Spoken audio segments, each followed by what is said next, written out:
Unwritten Clause 13.1. Afros are a fashion trend and they need to come to an end. You look like a soul sister. Unwritten Clause 13.2. Please relax your hair. It is very untidy. Members of our community have been complaining about it. Unwritten Clause 13.3. Don't give me that look. It's not racism. No. It's fundamental school principles that apply to everyone. When the latter assimilates a clanging hashtag All Lives Matter, they forgot to mention that the principles are specifically tailored for those of a not so fair complexion. We were not dining at the same table when the fundamentals were originally designed, but with us in mind, we were forcefully fed them.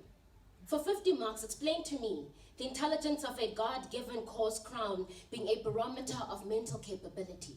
How white logic says, it's not in your head, it's in your hair.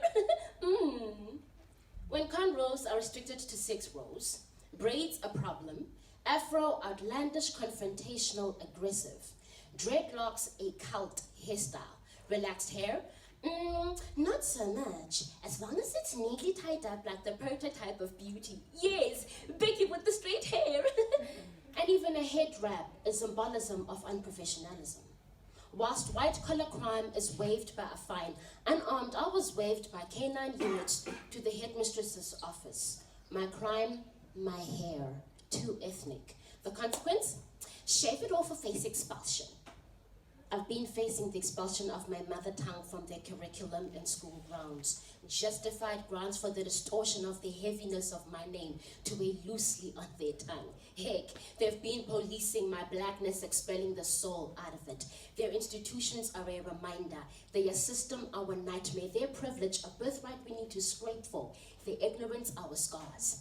I've bridled my tongue to restrain myself from being myself, not seem unruly for venting, bending, uprooting rules. These old worn wounds are virtually erupting now. This bleeding tongue can no longer be plastered. We have been plastering well-crafted crap for over 2 decades now. Even the nation's rainbow was begging us to no longer sweep this bull under it. The stench is clogging it of its true identity and liberation, burning like car tires, like school buildings, like black hair coiling and curling around our crowns. We have nothing to lose but our chains. How about we write this and that code of conduct? Yeah.